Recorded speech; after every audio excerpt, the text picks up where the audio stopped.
Gandhi was the judge of everyone and everything.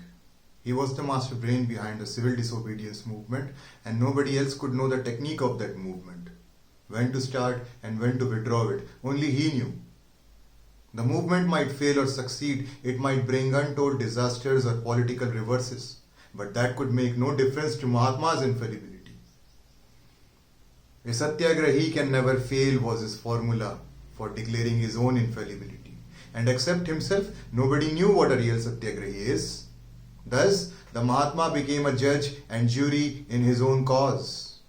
And these little insanities and obstinacies, coupled with the most severe austerity of life, ceaseless work, and lofty principles, they made Gandhi formidable and irresistible. Of course, there were people who thought that his politics were irrational, but they had to either withdraw from the Congress or to put their intelligence at his feet to do with as he liked. In such a point of absolute irresponsibility, Gandhi was guilty of blunder after blunder, failure after failure, and disaster after disaster. His pro-Muslim policy is blatant in his perverse attitude on the question of national language of India. It is most obvious that Hindi has the most prior claim to be accepted as the premier language. And also, in the beginning of his career, Gandhi gave a great impetus to Hindi, but when he found out that the Muslims did not like it, he became a champion of what is called Hindustani. Everyone in India knows that there is no language called Hindustani. It has no vocabulary, it has no grammar. It is a mere dialect, only spoken but not written. It is a bastard language and a cross-breed between Hindi and Urdu, and not even Mahatma's sophistry could make it popular. But in his desire to please the Muslims, he insisted that Hindustani alone should be the national language of India. Hindustani alone should be the national language of India. And his blind followers, of course, they supported him, and the so-called hybrid language began to be used. The charm and purity of Hindi was to be prostituted to please the Muslims. All his experiments were at the expense of Hindus. From August 1946 onwards, the private armies of Muslim League started a massacre of the Hindus, and the then Viceroy Lord Wavell, though distressed at what was happening, would not use his power under the Government of India Act of 1935 to stop rape, murder and arson. The Hindu blood began to flow from Bengal to Karachi with some retaliation by the Hindus, and the interim government, formed in September, was sabotaged by its Muslim League members right from its inception.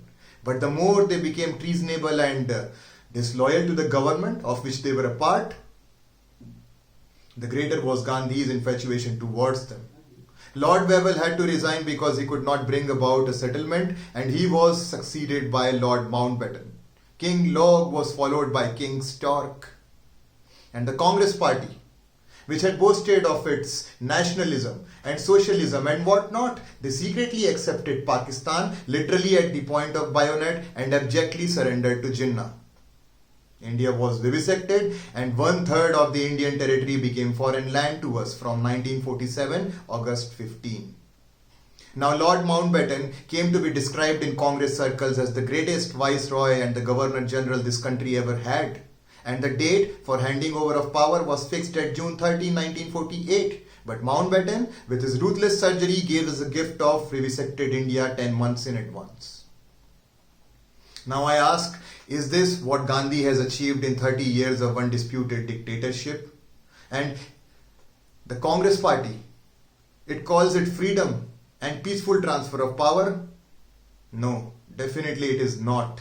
The Hindu-Muslim unity bubble was finally burst, and a theocratic state was formed with the consent of Nehru and his crowd, and they called it freedom won by them with sacrifice. Whose sacrifice? Well, the top leaders of Congress, with the consent of Gandhi, divided and tore the country, which we consider a deity of worship. My mind was filled with direful anger.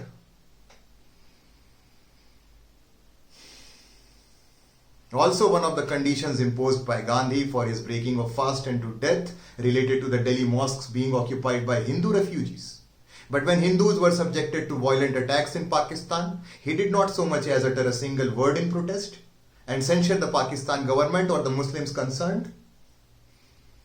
Gandhi was shrewd enough to know that while undertaking a fast and to death, if he had imposed for its break any conditions on the Muslims in Pakistan, there would have been found hardly any Muslims who could have shown some grief if the fast had ended in his death, and for this reason he purposely avoided imposing any conditions on the Muslims. And he was also very well aware of from the experience that Jinnah was not at all perturbed or influenced by his fast, and Muslim League, it did not attach any single value to the inner voice of Gandhi. Gandhi is referred to as the father of nation, but if that is so, he had failed his paternal duty in as much as he has acted very treacherously to the nation by consenting to the partitioning of it. I stoutly maintain that Gandhi has failed his duty and he has proved to be the father of Pakistan. His inner voice, his spiritual power and his doctrine of non-violence, of so much is made of. It all crumbled before Jinnah's iron will and proved to be powerless. Briefly speaking, I thought to myself and foresaw that I shall be totally ruined, and the only thing I could expect from people would be nothing but hatred. I shall have lost all my honor, even more valuable than my life, if I were to kill Gandhiji. But at the same time, I felt that the Indian politics, in the absence of Gandhiji, would surely be proved practical, able to retaliate, and strong with armed forces. No doubt my own future would be totally ruined, but the nation would be saved from the inroads of Pakistan. And people, they might even call me or dub me as devoid of any sense or foolish, but the nation, it would be free to follow the course founded on the reason, which I consider necessary for sound nation building. And after having considered the question, I took the final decision on the matter. But I did not talk to anyone about it. I took courage in both my hands and I did fire the shots on Gandhiji at Birla House prayer ground on January 30, 1948. But I do maintain that my shots were fired at the person whose policy and whose action has brought wreck and ruin and destruction to the millions of Hindus.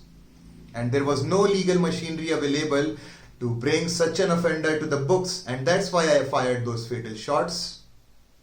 I bear no ill will towards anyone, but I do want to say that I had no respect for the present government owing to their policy, which was unfairly favorable towards the Muslims. But now I can clearly see that the policy was there entirely due to the presence of Gandhiji.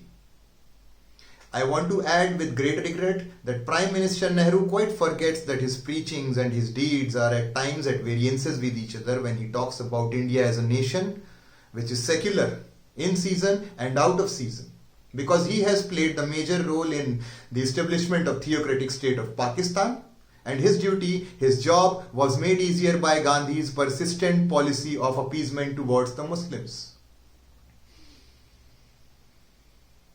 I now stand here before the court and I accept the full share of my responsibility and for what I have done, and the judge of course should order such sentences against me which are considered proper.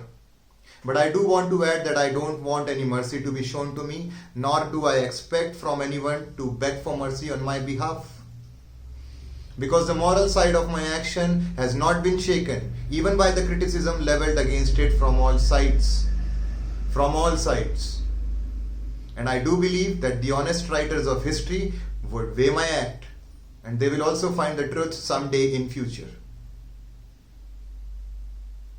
Namaskar. Nathuram Godse, and this is why I killed Gandhi.